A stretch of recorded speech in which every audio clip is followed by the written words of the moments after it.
Hello everyone, I welcome you all to Adda 24/7। I am Ayushi Atal. मैं अपना introduction दे देती हूँ आपको कि मैं यहाँ फैकल्टी हूँ UGC net paper 2 political science के लिए।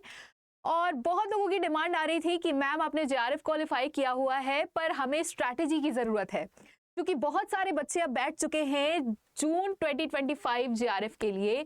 और एनटीए से एग्जाम जैसे कराता है, आपको मालूम होगा आज के पैटर्न्स पे मैंने डिस्कशन किया है। पिछली वीडियो में मैंने इसके बारे में बात ही करी है, आप इसको देख भी सकते हैं। लेकिन मैं कैसे स्टडी प्लान होना चाहिए आपका, वो आपके सामने लेकर आई हूँ, क्योंकि ये मेरा अपना पर्सनलाइज्ड पूरा प्लान है, ये पूरी स्ट्रैटेजी है जो मैं प्रेजेंट करने वाली हूँ आज के सेशन में। तो आप जल्दी से जुड़ जाइए, क्योंकि ये बहुत ज़रूरी सेशन होने वाला है। क्योंकि आप पढ़ते तो सब कुछ हो, पर डायरेक्शन की कमी रहती है ना। तो अब राहगीर है तो राहगीर को भी कोई राह दिखाने वाला तो चाहिए ही ना। तो राहगीर अगर आप बन चुके हो तो जल्दी चलिए हमारे साथ, क्योंकि एक राह जो सफर मैंने तय किया है उसी को मैं आपके सामने भी प्रेजेंट करने वाली हूँ। अब आप कहोगे मैम आपने 2 जेआरएफ क्यों क्वालिफाई किया, 2 बार क्या जरूरत आ गई बच्चों की सीट खाने की, ऐसे भी कमेंट्स आ सकते हैं।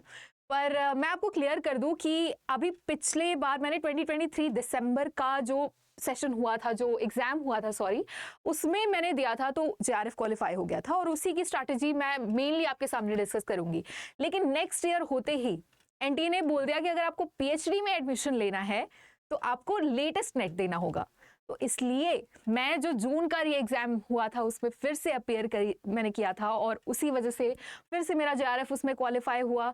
तो मंशा अच्छी थी और स्ट्रैटेजी भी अच्छी थी, तो उस पर आपका फोकस रहे, उस डायरेक्शन पे फोकस रहे तो बहुत अच्छा होगा। हम जल्दी से डिस्कस करते हैं इस एग्जाम के बारे में।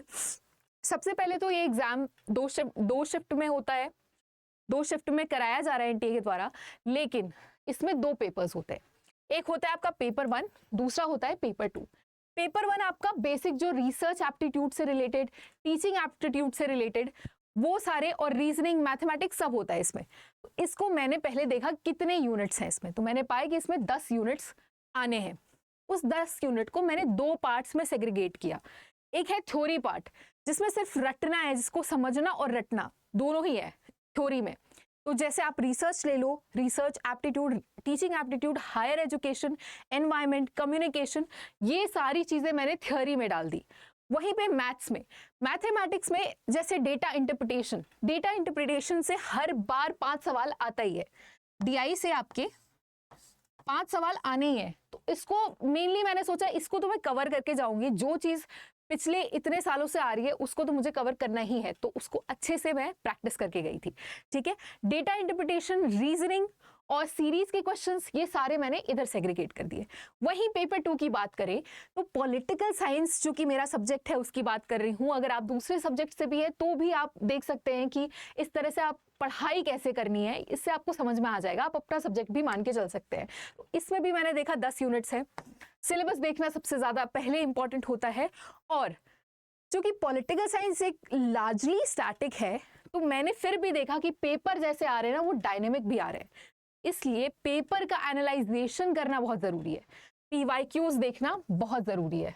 जब भी आप तैयारी पे उतरेंगे तो आपको सिलेबस पहले देखना है, जिससे कि मैंने 10 यूनिट्स निकाल ली उससे, और उसके बाद पीवाईक्यूज देखना है। इसी के द्वारा मुझे पता चला कि डायनेमिक यानी करंट अफेयर्स के भी क्वेश्चन, जो चेंज हो रहा है, जो बदल रहा है, जो नई खबर आ रही है, उससे भी रिलेटेड क्वेश्चन सब पूछे जा रहे हैं। तो मेरे को ये बात पीवाईक्यूज देख के पता चली है। तो यानी इसको छोड़ना, भूलना बिल्कुल गलती हो जाएगी आपसे, तो ये आप समझ लो। फिर आपका कट ऑफ आप देखते हो ताकि आपको पता चले कि आपको स्कोर कितना करना है। अब आप जानते होंगे कि पर क्वेश्चन जो है वो आपको 2 मार्क्स दिलाता है, पर क्वेश्चन आपको 2 मार्क्स दिलाता है, राइट। उस हिसाब से 150 क्वेश्चंस होते हैं। 150 क्वेश्चंस यानी कि कितने मार्क्स हो गए, 150 मार्क्स, राइट। सॉरी, 150 क्वेश्चंस में आपके 300 मार्क्स हो गए, है ना। अब ये हो गया, इससे अब आपको देखना है कि 300 में से आप कितना स्कोर कर लें कि आपके ये कट ऑफ तो आप सेफ जोन में भी आ जाए ना, जस्ट कि एक नंबर आ गया है कट ऑफ से, ऐसा भी नहीं। लेकिन आपको 300 से देखते हुए चलना है कि कट ऑफ क्या चल रही है, उस हिसाब से आपको अपनी तैयारी रखनी पड़ेगी। तो ये आपको क्लियर रखना है। अब मैंने पहली बात क्या करी थी, सिलेबस की। तो सिलेबस आपको जब आप देखते हो तो सिलेबस को सेग्रीगेट कैसे करना है, आपको क्या टॉपिक्स पसंद है उसको आप चुन के लिखोगे। ये आपके पूरे 10 यूनिट मैंने यहाँ लिखे हुए हैं, ठीक है। तो सिलेबस देखना सिर्फ आपको देखना नहीं है, उसमें क्या कंटेंट है, सिलेबस में कितनी पढ़ाई करनी है और क्या नहीं पढ़ना है, ये भी आपके सामने होना चाहिए। सिलेबस में फर्स्ट क्या पढ़ना है और क्या नहीं पढ़ना है, दोनों बातें। अब ये इनिशियल फेज में आप देखते हो, मतलब मैं जब पढ़ने जा रही थी 3 महीने, तो पहले महीने तो मैंने सिर्फ अपना इनिशियल फेज थ्योरी पार्ट पे दिया। तो आप देखोगे पहली 3 यूनिट मैंने अपनी 1 महीना लगा दिया खत्म करने में। यानी सिलेबस का इतना बड़ा चंक, जिसमें कि 20 यूनिट हो गई टोटल, है ना, पेपर 1 की 10 यूनिट एंड 10 यूनिट पेपर 2 की, मैंने 1 महीना पूरा इस पे जोर दिया। क्यों, मैं इसका बता देती हूँ। मुझे लगा कि ये मेरा पार्ट एकदम स्ट्रांग होना चाहिए, इस पे पूरा पकड़ बननी चाहिए, इसलिए मैंने इसके लिए, क्योंकि इसका वेटेज ज्यादा है। अभी एग्जाम पैटर्न्स की बात करोगे, अगर आप खुद PYQs एनालाइज करोगे तो इसका वेटेज आपको पूरे पेपर में ज्यादा दिखेगा। तो मैंने भी अपना ज्यादा टाइम इनिशियल फेज में मैंने पूरा 1 महीना यहाँ पे लगा दिया, ठीक है। जब 1 महीने बीत गए तो मुझे लगा कि ये तो बहुत देर हो गई, अब तो मुझे जल्दी रशअप करना पड़ेगा। तो मेरा रशअप फेज आया। रशअप फेज में मैंने ये 3 यूनिट्स क्यों ली? अब ये आप देखो, पॉलिटिकल इंस्टीट्यूशन में आपका जनरली कॉन्स्टिट्यूशन से रिलेटेड, उसकी फॉर्मेशन से रिलेटेड और जुडिशरी, इंडिया के जो भी पार्लियामेंट से रिलेटेड चीजें होंगी वो इसमें आ जाएंगी। आपके जितने फॉर्मलाइज इंस्टीट्यूशंस होंगे, पॉलिटिकल प्रोसेसेस एंड गवर्नेंस, ये जो लक्ष्मीकांत चूंकि मैंने कवर कर रखा था, ये मेरे लिए इजी टॉपिक्स थे, इसलिए मैंने इन टॉपिक्स को रशअप फेज में रखा, जहां ये जल्दी से कंप्लीट हो जाते हैं। अगर आपका कोई बहुत ही इजी टॉपिक आपको लगता है, आपने ग्रेजुएशन बहुत आसानी से समझ लिया या आपको याद हो जाता है, आप उसको इस फेज के लिए रख सकते हो। इस फेज में आप थोड़े कठिन टॉपिक रखना जो कि आपको टाइम लगता है समझने में, ठीक है। ये मेरा पहले जो 6 मैंने बनाए हुए हैं, 6 हो गए, 3 6। अब ये जो देख लो, यूनिट 4 और यूनिट 9 मैंने इसको अलग से रखा है, ये फोकस फेज में आता है। फोकस फेज में इसलिए आता है क्योंकि आप इस पे फोकस आपको करना पड़ेगा, इस पे बहुत स्पेसिफिक क्वेश्चंस आते हैं, फैक्चुअल क्वेश्चंस आते हैं और स्पेसिफिक होते हैं, बहुत ज्यादा स्पेसिफिक होते हैं। यानी कि आपको रोट लर्निंग करनी पड़ेगी।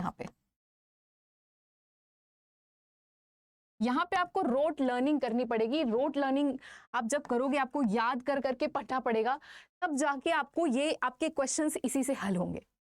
रोट लर्निंग और ये फैक्चुअल स्पेसिफिक पे ध्यान देते हुए चलोगे तो समझने का है, इसमें बिल्कुल समझना तो बिल्कुल जरूरी है, बट याद करना उससे भी ज्यादा जरूरी है। यहाँ पे समझना सबसे ज्यादा, अंडरस्टैंडिंग पार्ट आपका इस पहले 3 यूनिट पे सबसे ज्यादा होनी चाहिए, पहले 3 यूनिट की बात कर लूँ तो। और बाकी जो ये 2 यूनिट है, यहाँ पे मेरे को स्पेसिफिकली, बिकॉज मैंने अपना जो ग्रेजुएशन है वो पॉलिटिकल साइंस में किया, पोस्ट ग्रेजुएशन मैंने IR में किया। तो जब IR पे जाती हूँ, अब जो 2 यूनिट बच गई, IR को मैंने सबसे लास्ट में रखा क्योंकि ये मेरा अपने पोस्ट ग्रेजुएशन में तैयार था। तो जो यूनिट 5 एंड 6 है, यूनिट 5 और यूनिट 6, ये है आपका IR और ये है आपका फॉरेन पॉलिसी ऑफ इंडिया। ऐसे ही हमेशा ये आपको सेफ जोन के लिए, this is a safe phase जहां पे आप खेल सकते हो। मैंने यहाँ पे खेल लिया क्योंकि मेरे IR के नोट्स तैयार थे, मैं पहले से पढ़ चुकी थी, रिवीजन हो रखा था, तो इसको मैंने सेफ फेज के लिए रखा जहां जल्दी से रिवीजन हो सके, और इसको मैंने प्रॉपर टाइम दिया याद करने के लिए। तो I hope this is clear, ठीक है। तो इस तरह मैंने अपना सेग्रीगेशन किया है, और ये मेरा करीब 2 महीने लग गए करते करते, इसे फोकस पूरा अच्छे से खत्म करते करते से 2 महीने तो बीत गए पूरे। अब बाकी जो 1 महीना बचता है उसमें आप पेपर 1 बहुत अच्छे से करोगे, बिकॉज पेपर 1 का वेटेज जो है बहुत इंपॉर्टेंट है JRF क्लियर करने के लिए। अगर आप मैथ्स में अच्छे हो तो मैथ्स को आप पहले खत्म कर लो, जल्दी हो जाएगा, और उसके बाद आप थ्योरी पोर्शन पे आओ, ठीक है। इससे आप सिलेबस कंप्लीशन में हेल्प होगी आपकी। यही बात मैंने भी करी थी। मैंने, खैर मेरी मैथ्स इतनी अच्छी नहीं है, तो मैंने मैथ्स में वो टॉपिक पहले उठाए, जैसे DI है, जो कि मुझे पता है आने हैं और उसे जल्दी से कर लेना है, तो उसे पहले उठा के खत्म कर दिया। Then I move towards the theory portion.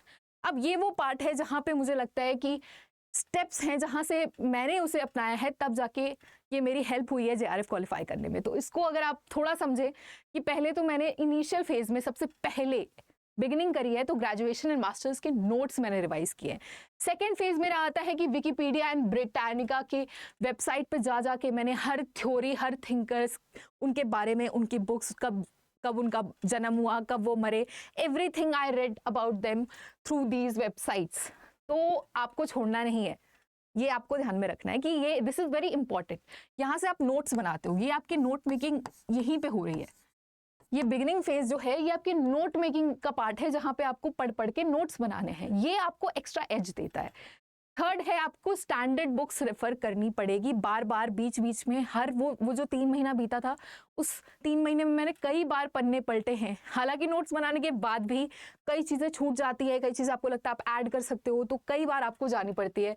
पहले 3 यूनिट जो कि political theory, western political thought और इंडियन पॉलिटिकल थॉट के लिए मैंने ओपी गौबा को अच्छे से रेफर किया है। ये बहुत अच्छी बुक है, मतलब मेरे लिए तो बहुत काम की आई है, और इसी से क्वेश्चंस बन भी रहे हैं। इससे बाहर अभी तक गया नहीं है एनटीए और यूजीसी, तो आप इसको ज़रूर रेफर करें। और एम लक्ष्मीकांत आपके जो लास्ट के मैं आपको यहाँ पे यूनिट्स दिखा रही थी, जो पब्लिक इंस्टीट्यूशंस हैं, पब्लिक प्रोसेसेस हैं, गवर्नेंस है, ये बहुत इंपॉर्टेंट है उस यूनिट के लिए। इस यूनिट के लिए ये रेफर करना, पर हाँ ऐसा नहीं है आपको पूरी किताब पढ़नी है। आप जब सिलेबस पढ़ते हो तो सिलेबस में जो जो यूनिट्स में आगे उसके बारे में लिखा रहता है सिलेबस में, आप बस वही टॉपिक उठा के पढ़ना, ठीक है। जैसे कि आपके आ गया प्रेसिडेंट, राइट, प्रेसिडेंट आ गया तो लक्ष्मीकांत का चैप्टर खोल के प्रेसिडेंट ही पढ़ो, फिर आगे मत चले जाओ कि और कौन कौन सा चीजें पढ़नी है, बस फिर प्रेसिडेंट देखो, ठीक है। और हाँ, क्या पढ़ना है क्या नहीं पढ़ना है वो तो आप शाम को 5 बजे मेरे साथ जुड़ेंगे यूट्यूब पे, तो आपको अपने आप समझ में आ जाएगा कि इतना पोर्शन यूजीसी नेट के लिए ही इंपॉर्टेंट है। तो इसमें और दूसरी बुक की बात करूँ तो महेश्वरी को भी मैंने रेफर किया था। महेश्वरी पब्लिक एडमिनिस्ट्रेशन के लिए मेरे बहुत काम आई थी। उसके अलावा मैंने यूट्यूब वीडियोस के थ्रू प्रैक्टिस क्वेश्चंस कर करके उसे याद करने की कोशिश की थी, नोट्स मेकिंग करी थी, प्लस विकीपीडिया, गूगल तो रहता ही है साथ में। आईआर के लिए मैं कुछ बुक्स सजेस्ट कर देती हूँ, बिकॉज आईआर मैंने मास्टर्स किया है, तो आईआर में मैंने कई सारे बुक्स को रेफर किया था। वीएन खन्ना, स्कॉट बर्चिल हो गए, बेलीज एंड स्मिथ हो गए, आपने सुना होगा। और ये जो 2-3 बुक्स हैं, ये स्पेशली स्कॉट बर्चिल जो है, ये आपकी थ्योरी मजबूत करने में मदद करती है। ये आपको थ्योरी के ऊपर जो पकड़ बनाती है आईआर की, वो ये बुक है स्कॉट बर्चिल, तो इसको आप रेफर कर सकते हैं। फैक्ट्स में जाना है, फैक्ट्स कौन से हैं, तो ये आप वीएन खन्ना को जरूर देखें। फैक्ट्स बहुत अच्छे से समझाया हुआ है, बहुत बढ़िया किताब है। और हाँ, अगर आपको इवेंट्स, क्योंकि अब आज के पेपर में आप देखोगे जो अभी जनवरी में हुआ, दिसंबर 2024 वाला, उसमें आपका जो है फैक्ट्स पे बहुत पूछा जा रहा है। बेलीज एंड स्मिथ भी बहुत हेल्प करने वाली है। और साथ ही नेक्स्ट स्टेप पे फिर जब आप बढ़ जाओगे ये करने के बाद, तो आपको YT videos, PYQ notes and practice questions, ये बहुत ज़्यादा हेल्प करनी, ये आपकी नेक्स्ट स्टेप होना चाहिए। जहां आपने वो पहले के जो बिगिनिंग वाले फेज वाले सारे काम थे वो कर लिए, नेक्स्ट फेज में आप ये करने वाले हो। I hope this is clear, ठीक है। अब आप देखने वाले हो कि जब लास्ट में आप जब एकदम एडवांस हो जाते हो, पढ़ पढ़ के आपने रगड़ दिया है, फिर भी आपको लग रहा है कुछ ना कुछ तो रह गया मैम, और क्या कर सकते हैं, एज कैसे आएगा मार्क्स, तब आप लाओगे 3 मंथ्स के करंट अफेयर्स। 3 मंथ्स के करंट अफेयर्स जरूर देख के जाना। और मैं भी सोच रही हूँ कि 3 मंथ्स के चूंकि वेटेज ऑफ करंट अफेयर्स के ऐसे क्वेश्चन आ रहे हैं ना करंट अफेयर्स में, जो कि आप सीधे सीधे कवर कर सकते हो, फैक्चुअल आप देख के, न्यूज़ देख के, न्यूज़पेपर पढ़ के। तो मैं सोच रही हूँ आपके लिए एक सीरीज भी लेते आऊँ, जिससे कि करंट अफेयर्स आपके वो हेल्प हो जाए। भले वो 2 मिनट की सीरीज हो, 5 मिनट की सीरीज हो, आप मुझे ज़रूर कमेंट में बताना अगर आप इस तरह के कोई सीरीज चाहते हो जहाँ पे आप वो जस्ट एग्जाम से पहले आपके करंट अफेयर्स भी पूरे हो जाए। तो I will help you in this. Plus mock test देना ज़रूरी है। लोग कहते हैं ज़रूरी है, नहीं है, बिल्कुल आप दो, आपको कॉन्फिडेंस ही देगा ये। तो मेरे तरफ से तो रिकमेंडेड है, मॉक टेस्ट ज़रूर देना चाहिए। और रिविजन ऑफ नोट्स तो आपको हर फेज पे करना है, ऐसा नहीं है कि ये एडवांस ही लेवल का है, बट लास्ट में तो करके ही जाना है। तो इतना आपको अगर ध्यान में आ गया हो तो I want to thank you, because ऐसा कुछ मैंने नहीं बता दिया जो कि शायद मतलब आप नहीं समझ पा रहे होगे। आसान ही थी चीज़ें, बट एक स्टेप में बताया है कि अगर आप इस स्टेप को फॉलो करोगे और बिल्कुल एकदम रिलीजियसली फॉलो करोगे, बस फॉलो नहीं करना है, रिलीजियसली फॉलो करना है, तब जाके मैं गारंटी दे सकती हूँ कि आपका जेआरएफ ज़रूर क्लियर होगा। आप अगर पूरी तरह से निष्ठा के साथ पढ़ाई करते हो तो फिर कोई भी कामयाबी तक हासिल करने से कोई भी आपको रोक नहीं सकता। तो हमेशा खुद पे विश्वास करो, है ना, और तैयारी भी ऐसी रखनी चाहिए कि आप अपने आप को हमेशा मजबूत फील करो। मोटिवेशन खुद ही जनरेट करना पड़ता है, क्योंकि मोटिवेशन करने के लिए बार बार कोई आएगा नहीं आपके सामने। आप कभी बैठे हो, मोटिवेटेड नहीं फील कर रहे हो, तो उठ जाओ, वॉक पे चले जाओ, कहीं पे किसी से मिल आओ, जाके बैठाओ, चाय पियाओ, जो मन करे। मैं तो घर में सफाई करने लगती थी जब मुझे लगता था मैं थक गई हूँ, मोटिवेशन नहीं मिल रहा है, या मैं कुछ फेवरेट डिश बनाने लगती थी। तो आपको खुद ही जनरेट करना पड़ेगा मोटिवेशन, और स्ट्रैटेजी तो मैंने रखी दी आपके सामने। I just wish you all the best guys. मुझे पता है सबकी स्ट्रैटेजी अलग होती है, ऐसा नहीं है कि this is the short strategy, इसके अलावा और कोई तरीका नहीं है। ऑफ कोर्स और भी तरीके हैं, पर आपको क्लियर करना और आपको डायरेक्शन देना ये मेरा फर्ज था, क्योंकि हर शाम 5 बजे मैं आपसे मिलने वाली हूँ और वहाँ पे हम चर्चा करेंगे, हम साथ में पढ़ाई करेंगे। And I wish you all the best guys. Thank you for joining.